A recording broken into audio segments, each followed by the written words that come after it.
নমস্কাৰ বন্ধু বান্ধৱীসকল, আপোনালোক সকলোকে আমাৰ চেনেলটোলৈ স্বাগতম জনাইছোঁ। আজি আমি আলোচনা কৰিম এটা সিৰিয়াছ টপিকৰ ওপৰত। সিৰিয়াছ হয় কিন্তু সকলোৱে ইগনোৰ কৰে, মেণ্টেল হেলথ আৰু ডিপ্ৰেছনৰ ওপৰত। আমি সহজতে ডিপ্ৰেছনত কিয় পৰোঁ? বৰ্তমান প্ৰজন্ম তথা আমাৰ দৰে যুৱ প্ৰজন্মৰ আটাইতকৈ ডাঙৰ সমস্যা হ'ল ডিপ্ৰেছন। আমি সৰু সৰু কথাতে হঠাতে ডিপ্ৰেছনত সোমাই যাওঁ আৰু এই ডিপ্ৰেছনৰ পৰা মুক্তি পাবৰ বাবে বিভিন্ন পথ অৱলম্বন কৰোঁ। এতিয়া এটা কথা মনলৈ আহিব, এই ডিপ্ৰেছনৰ কাৰণ কি? ডিপ্ৰেছন হোৱাৰ মাজত আৰু কি কি লুকাই থাকে? এই ডিপ্ৰেছনৰ কাৰণ যিকোনো হ'ব পাৰে। তাৰ ভিতৰত ব্ৰেকআপৰ বাবে, ব্যৱসায়ত হোৱা লোকচানৰ বাবে, পঢ়াত বিচৰা মতে ফলাফল নোপোৱাৰ বাবে, সপোনবোৰ সফল নোহোৱাৰ বাবে। কাৰণ যিয়ে নহওক লাগে, এই ডিপ্ৰেছনৰ পৰা ওলাই আহিবলৈ এটি সহজ ৰাস্তা আছে। প্ৰথমতে আপুনি আমাৰ ব্ৰেইনৰ এটা সাইকোলজি জানিব লাগিব। আমাৰ ব্ৰেইনত কিছু স্মৃতি থাকে, কিছু সপোন থাকে আৰু কিছু অভ্যাস বা হবিজ থাকে। কেতিয়াবা কিবা এটা কথা বাৰে বাৰে মনত পৰি থাকিলে আমি ডিপ্ৰেছনত সোমাই যাওঁ। আকৌ কেতিয়াবা আমাৰ সপোন ভাগি যায়, তেতিয়া ডিপ্ৰেছনত সোমাই যাওঁ। আচলতে ডিপ্ৰেছন দুটা কাৰণতে হয়। প্ৰথমতে হয়তো আমি আমাৰ অতীতৰ কিবা কথা বেছিকৈ ভাবি থকাৰ বাবে বা ভৱিষ্যতৰ কিবা সপোন হঠাতে ভাঙি যোৱাৰ বাবে।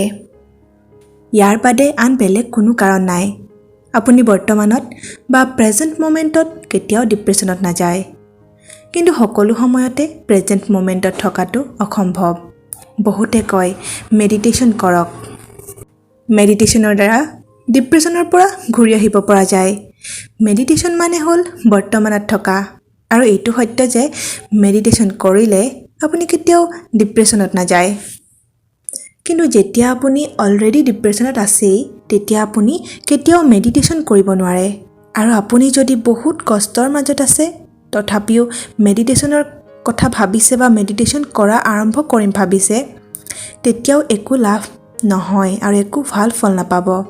কাৰণ তেতিয়া সঠিকভাৱে মেডিটেশ্যন কৰিবই নোৱাৰিব। সেইবাবে এই ক্ষেত্ৰত আমি এইটো কৰিব লাগিব যে আমি আমাৰ হবিজৰ ফালে যাব লাগিব। আমাৰ প্ৰত্যেকৰে কিছু হবিজ থাকে। প্ৰত্যেকৰে জীৱনত এনেকুৱা এটা হবি থাকে যাৰ বাবে এজন মানুহে যিকোনো কাম এৰিব পাৰে বা যিকোনো কাম কৰিব পাৰে। উদাহৰণস্বৰূপে মোৰ হবি হ'ল নতুন নতুন ঠাই চোৱা। মোৰ যিমানেই মন বেয়া নহওক কিয়, যদি এখন নতুন ঠাইলৈ যাওঁ, তেতিয়া মই মনৰ দুখ, কষ্ট, চিন্তা সকলো পাহৰি যাওঁ।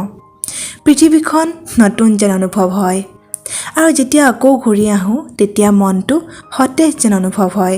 দুশ্চিন্তা, হতাশাবোৰ নাইকিয়া হৈ যায়।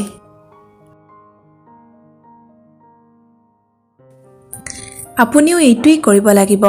আপুনি আপোনাৰ ভাল লগা কামটো কি বিচাৰিব লাগিব। এনেকৈ নক'ব যে আপোনাৰ কোনো হবি নাই। এনেকুৱা কোনো মানুহ এই পৃথিৱীত নাই যাৰ কোনো হবি নাই।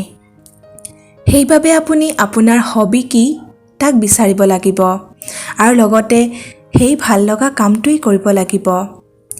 যদি আপুনি ছবি আঁকি ভাল পায়, যদি গীটাৰ বজাই ভাল পায়, যদি ডান্স কৰি ভাল পায় বা কিবা খেল খেলি ভাল পায়, যিয়েই নহওক কিয় আপুনি সেইটো কাম আৰম্ভ কৰি দিয়ক। যি কাৰণে আপোনাৰ মন বেয়া, সেইটোলৈ মন নকৰিব আৰু সেইটোক পাহৰাৰ চেষ্টাও নকৰিব। জাষ্ট সেইটোক ইগনোৰ কৰক।